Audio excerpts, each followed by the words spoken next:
Ito pala yung unang tinamnan at inabunuhan mga kapro. Bali yung last na pinakita ko, yun yung pangalawa.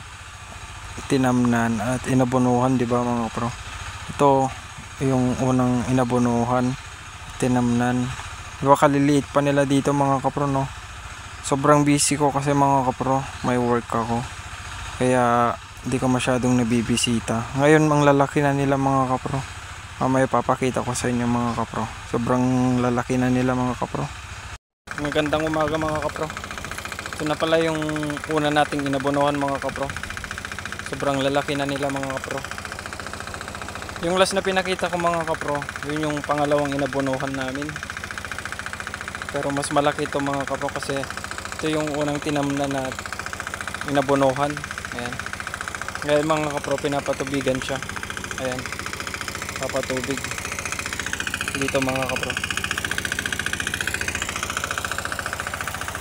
May malalaki na sila mga kapro. Ayan o. Mga ilang buwan pa ito mga kapro, mayroon ng bunga. Ayan. Ngayon nagpapatubig tayo mga kapro.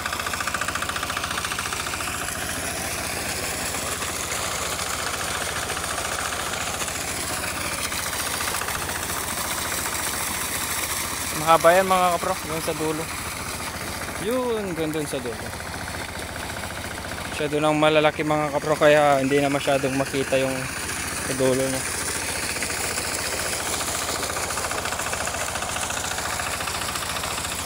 Yun lang mga kapro. Update lang sa mais na tinanim namin. Salamat.